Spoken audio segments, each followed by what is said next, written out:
Welcome to the Nerd Party.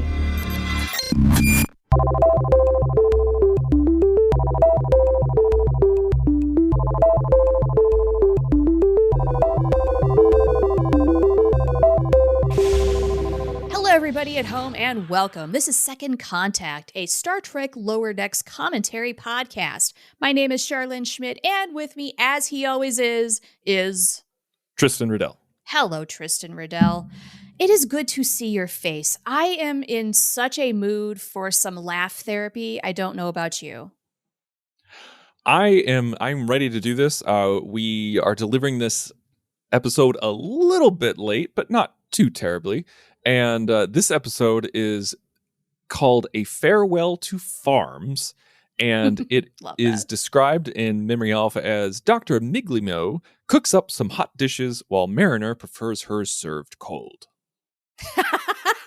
You know what? That is actually a good description for once. They're usually so basic, and this one actually does a little play on words. I appreciate that. I like it. I'm ready to get going. I want to go right into it. All right, let's do this. Let's go to Kronos. Let's go to the Klingon homeworld. Let's do it. All right, so here's what we do, everybody. That's right. Take it.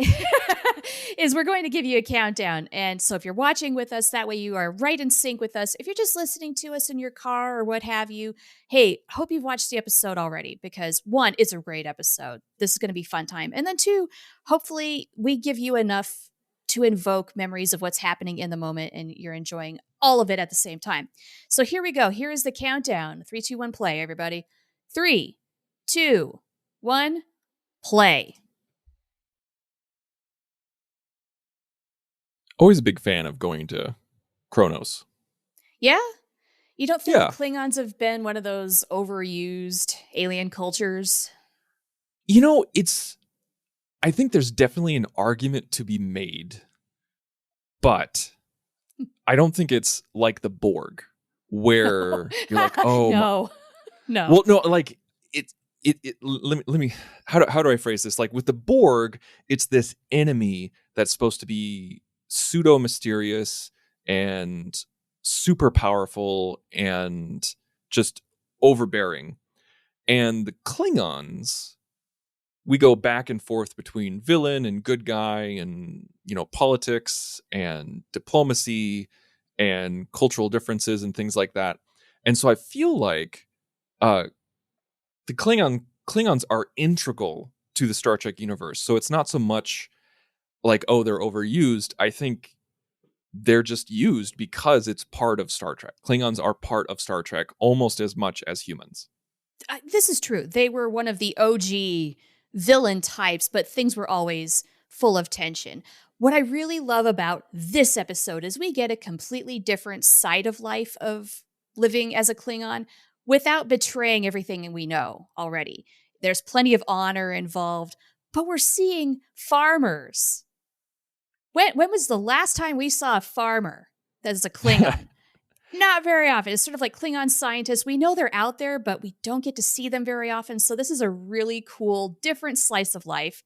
And I cannot help but love the differing intro here, since we are on the Klingon homeworld, and we're going to channel our inner Picard.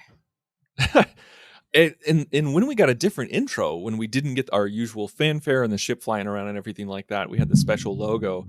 I thought this was going to be the episode. I thought it was going to be like the Peanut Hamper episode, where we're just with these Klingons on the Klingon homeworld, and that's it.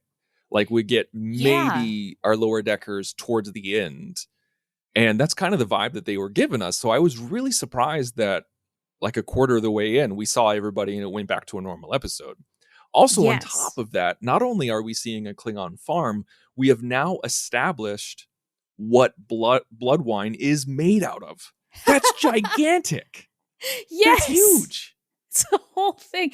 And this is the return of Ma'a, who was in last season helping Mariner out. Also, this nightclub is just amazing. This guy, the lead singer of the band, rocking that accordion so hard, that won me over so much. But also, we're going to get into all sorts of little details in this episode. Things like, I don't know, Trek vernacular, things like boob window are going to come A friend into of play mine, here. actually, fellow host on the network, Matt Rushing, he texted me. He says, he's like, FYI, the latest Star Trek Lower Decks episode has an influx of boob windows. Yes, and Oh no, this is a problem because no, not a problem at all. He's like giving me a heads up, like you'll be excited. Like, oh, okay. Yeah, indeed. When it comes to Klingons, boob window is everything. big It's very fan of the important. Klingon boob window. Gotta have it. Yes. So it is interesting seeing a Klingon wear hat. this Klingon woman was all about the former Klingon captain. I mean, like, she was throwing every kind of signal, like giving an excuse every single time. Like he said, he's like, well, I'm not a captain. Oh, I was disgraced. Oh, I was kicked out.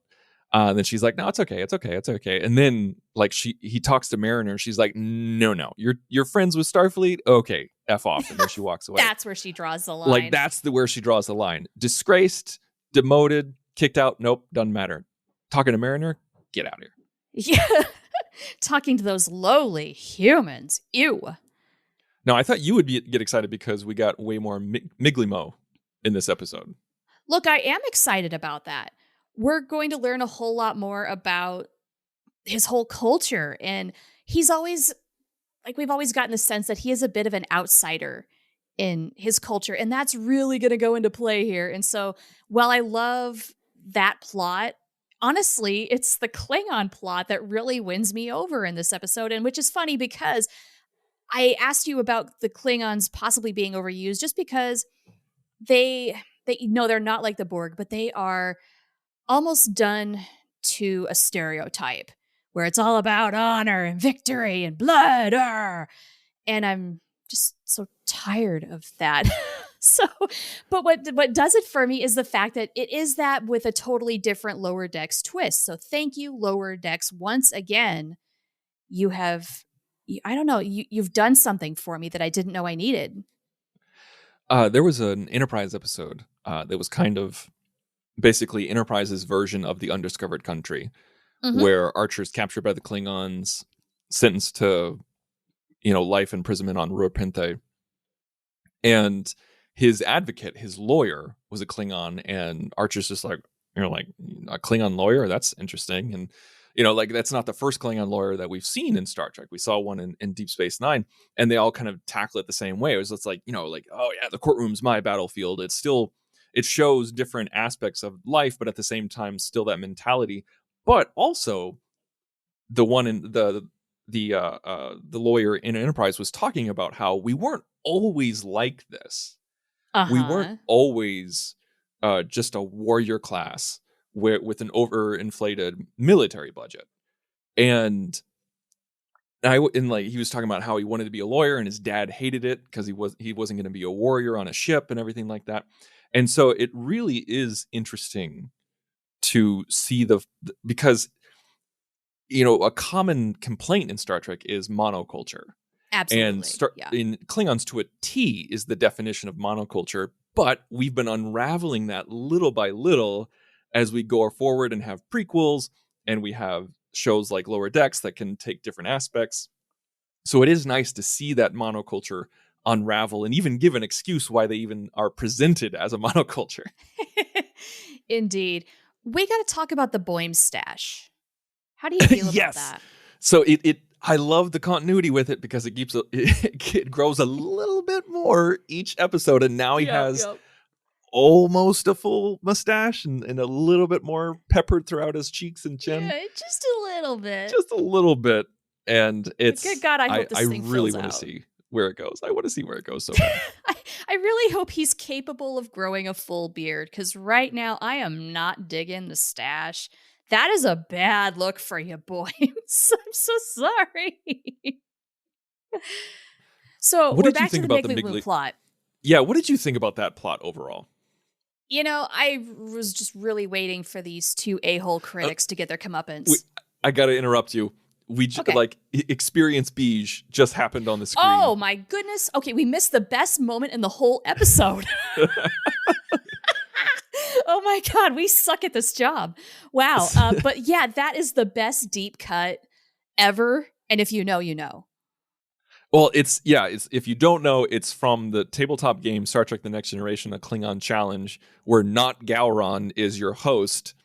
Like Wish.com guiding you Gowron. through this, guiding you through the game, and he screams "Experience Beige," and this is not the first time that Lower Decks has parodied the tabletop game. Like, they actually show the Lower Deckers playing the game.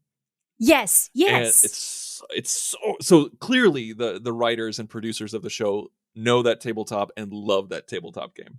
It for real. And to hear that in traffic, just that's hilarious. You know what? When I'm driving around in LA, that is what I'm saying from now on to somebody who cuts me off or is just generally an a-hole in traffic. You experience beige. Just, and if they hear you, just to confuse them, it makes it worth it.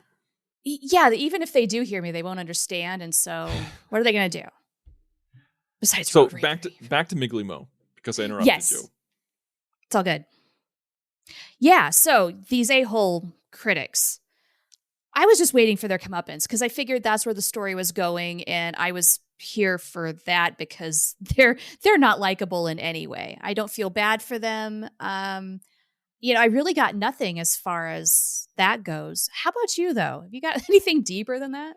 No, this episode was probably a little bit more on the weaker side for me, mainly because the Miggly Mo storyline was so weak. I think like that really dragged the episode down. It pulled it down. It dragged it. The Klingon storyline, I think, was okay. It was pretty cool to see different aspects or an amalgamation of stuff that we've seen before presented in a new way. But there was just something about the Miggly Mo section that I just didn't care. I think that's the main thing. Maybe it's because maybe because I'm apathetic towards Miggly Mo to begin with. Like, he's not my favorite character. Like, he could go away and never come again and I wouldn't care. But at the same time, I don't hate him. I'm just, like I said, apathetic. And so showing more of his character, I'm like, okay, fine. Yes, he loves to eat. Okay, great. I mean, his entire culture, that's all they're about, is they even went to space for strange new meals. I mean, wow. So talking about monoculture, this is everybody on Miggly Mo's home planet, except roughly for maybe him and a handful of others. How boring. And maybe that's what really comes across here. And maybe that's why it falls a little flat. Because as much as this fleshes out this species, you know what? I'm not terribly impressed. Like, I'm kind of glad Miggly Mo is away from it, that he decided to choose to be something else. Like, that elevates him in my book, and everybody else, nah. I do like the common thread of outcasts find their way to Starfleet, because Starfleet is so accepting. Because, we have Worf, we have Nog, we have Tendi, we have Miggly Mo. Iddick. Outcasts, there's always a home for an outcast somewhere within Starfleet. Or as they say on Prodigy, you go where you're needed.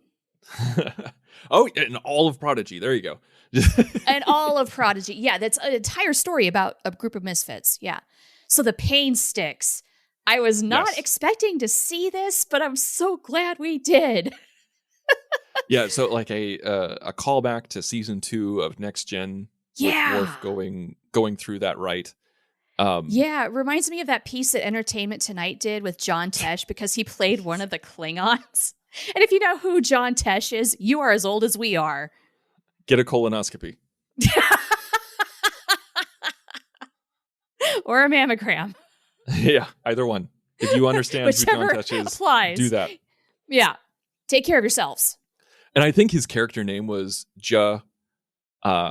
apostrophe Tesh, like Jatesh. Like, I think that was his Klingon name. Was that what it was? Like, did he give himself his own name? Because that sounds like something John Tesh would do.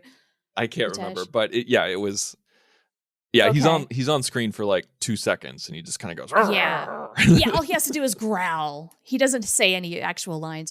It reminds me of when John Larroquette played a Klingon in Star Trek 3. He played Maltz. He had a few lines. It wasn't just like, "Rrr." Right, yeah. But no, it's like the whole naming convention where he gave his character the first name Chocolate. Chocolate Malts. I had forgotten that. What did you think about them? How do you think this would have gone down in a live, like, obviously this wouldn't have happened in a live action one, but No, probably not. like them all like jumping onto each other to absorb the electricity a little bit better. I personally don't think that would have flown in a live action Star Trek. Now again, this is animated, so you can get kookier and wacky. What did you think about that? Yes, this is an animated thing, and scientifically, I don't know how plausible this really is. Like, if the mass of 4 people altogether could absorb this level of energy, I don't know. So I'm just going to go with it. I'm going to buy it. I'm okay.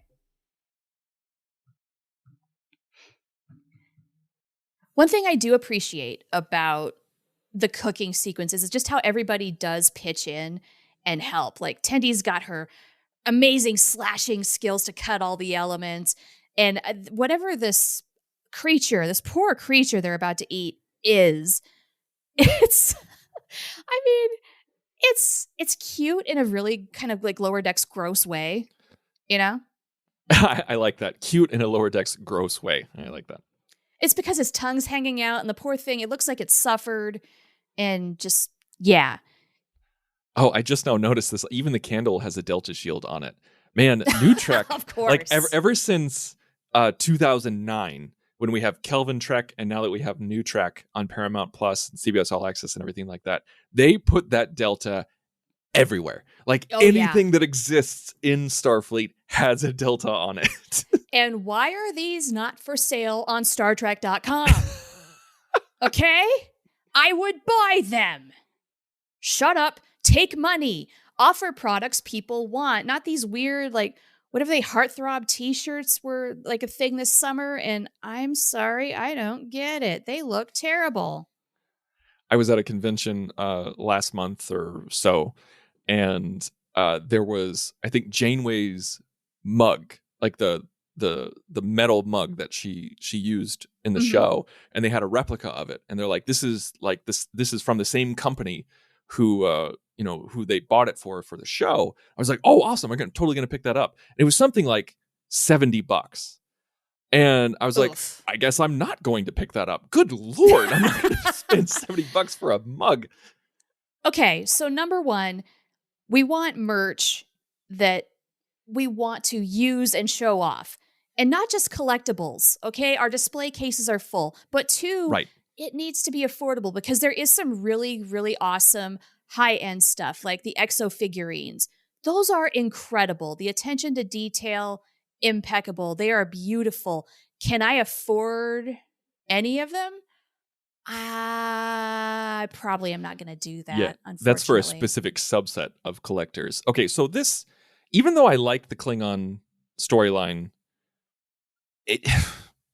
by this point, like taking on the gigantic Targ and everything like that, it just felt repetitive. I felt like it was so repetitive with this storyline, where it's like, go through this trial, then go through this trial, and this guy is clearly dirty. Yeah, he's obviously taking them for a loop, but I'm so glad that they call him out on it. Like, look, buddy, enough. This is BS. I don't know what, maybe I'm being too critical. Maybe I'm expecting a bit too much from this episode, but I feel like maybe I'm more critical of Lower Decks for the past 2 episodes because this is our last season and we only have a handful of episodes left. And so I'm basically internally screaming that I want them to knock it out of the park every single time. Like, I want my hair blown back, and I'm sure that's not fair to them. Look, I am internally screaming as well, but not because Lower Decks is not coming through for me. Honestly, this is Star Trek therapy every week. Could not be coming at a better time.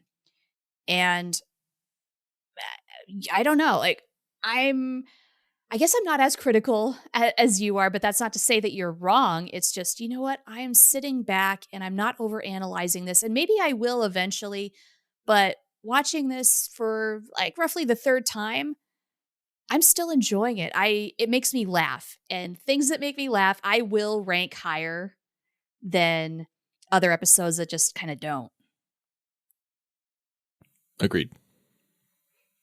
So this episode's really inspired me to create some sort of a Klingon soap, because one of my hobbies/side hustles is a soap making business, and I do Trek inspired soap. And I really want to do the Klingon Empire colors: red, black, yellow, orange. Yeah, I'm surprised you haven't done that so far. I don't know why I haven't, so I think I need to get on that. Stay tuned, Also, folks. Speaking of like Klingon culture and Trek inspired stuff, I just finished a virtual challenge of a race where it's called Conquer Club. And Oh, this is the exercise thing, right? yeah, it's an exercise thing where you sign up for it and you're supposed to, walk, run, row, exercise 100 miles worth of that in a specific amount of time. And then they send you a medal like they do at the end of a race, or like a 5K or a marathon or something like that. And Nice. it's really just a way to get you moving. And it's, like they have like a little map where like the first one I did was data versus lore. And you have my picture and it like goes through like the entire Enterprise D and has little benchmarks that gives you postcards and information about the episodes and about data and lore and everything like that. It's just a really unique way for nerds to kind of stay fit. And that is adorable. And we have been saying that for how long? Forever. Easily for 10 several years, if not more. Nerds and can I just and should started be fit. the Klingon one.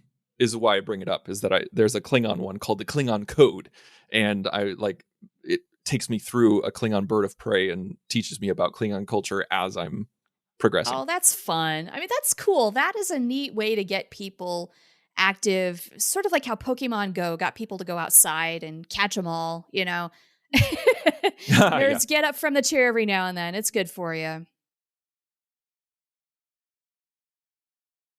So I did like the culmination, the fix for the storyline, where it's something that they referenced earlier on that was a callback, where they said like, oh, I can kill you now because of the right of conscription, sure, instead of killing one of my friends or my brother or something like that. And it shows him that it shows the coward that he is. And yes. I thought that was a very Star Trek thing. Very much. And it's always, there's always a loophole. Mm-hmm. Always a loophole. Always got to find it and restore your honor. So while it's definitely keeping to the themes. Oh yeah. And it's the classic, at least it's this way in American cinema and American TV, where the hero of the story doesn't kill the bad guy, even though he has the chance, until he turns his back. Yeah. And the bad guy jumps up and tries to kill him. And then that way it justifies. So that way you get the moment of mercy followed by the moment of the killing blow, so that way it's not just cold-blooded. Yes. I do appreciate how they went for the Pepto-Bismol blood. Yes. Instead of red blood. That I understand that they had to do that in Star Trek 6, but it makes the Klingons unique. And I'm glad they've stuck with it. Well, what's funny is that like red blood was coming out of his mouth, but pink blood was coming out of his wound. Oh, I did not notice that. Could have been a mistake. Could have been on purpose. But also in Star Trek Discovery Season 2, when we see the Klingon Empress, when she's like slashing Klingons left and right with her bat'leth, we see some red blood and we see some pink blood. So I think it's like an RH factor, where like some are O negative and some are B positive, some are pink, some are red. Maybe it has something to do with how oxygenated your blood is. Yeah, could be. I don't know. I don't know. Yeah, but it's just, I love that they canonized both. Where, nice. Like in the movie it was pink, in the TV show it was red, but now we have both. Yeah, love that. Love that. Also, okay, we're back to the birds. And they're eating shit now, because this is Lower Decks and we're going to get a little gross. We had an anal glands reference earlier, which was great. But here, I love how this is how they catch them in the act. They actually eat shit and think it's great. So, eat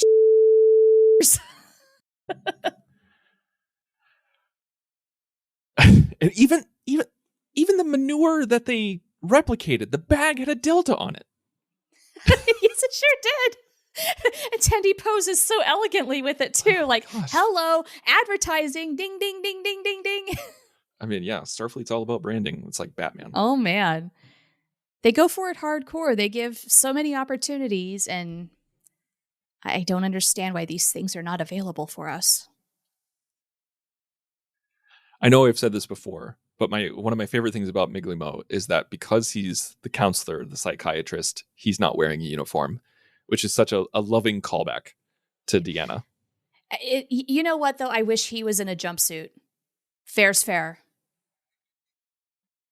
Like a really tight one with a really deep V. Yeah. Yeah. Nothing but absolutely form-fitting. You eat one too many donuts and everybody's going to know. Oh, it sounds like a nightmare. I would never want to be on television. I think it's only fair. No, but he gets slacks and a jacket. What's that? That's not fair. I don't think I'd want to pet Targ. Not if they get that big. Yeah, this looks like a lot of weight. It's a thing that kind of makes me think of the Sailot. The Vulcan Sailot. Yeah. Where the like series. They'll kill you and slice open your guts if you don't feed them. Like Yeah. I don't really want to run that risk. Yeah. It's called survival, man. I mean, pets are fine. I love animals, but not one that could kill me just if I'm late with his dinner. I mean, not for that reason, no. No, that is a bit much. I love the guy's little pouch of gawk that he's just carrying around with him. It's those Like little Chaw. details that really win me over in this. I know I said this at the beginning of the episode, but I am just friggin' blown away that we have where we know where blood wine comes from now. It's so freaking cool because so many people are like, is it actually blood? Is it like the blood of their enemies? Like what is it just a name? That's what they want us to think. Yeah. Nope, serpent worms. Yummy, yummy. Yeah, so if y'all want to go out there and make some blood wine, have at it. That's how you do it. Well, thank you so much for listening, everyone. This is such a treat to continue to talk Star Trek Lower Decks with you guys, and please let us know what you thought of this episode. You can email us by going to thenerdparty.com/contact, selecting second contact, filling out the form. It'll send us an email right away, or you can go on Twitter and go to @join_nerd_party, or on Instagram and Facebook @the_nerd_party, and send us messages there. Until next week, live long and prosper. Join the revolution. Join the Nerd Party.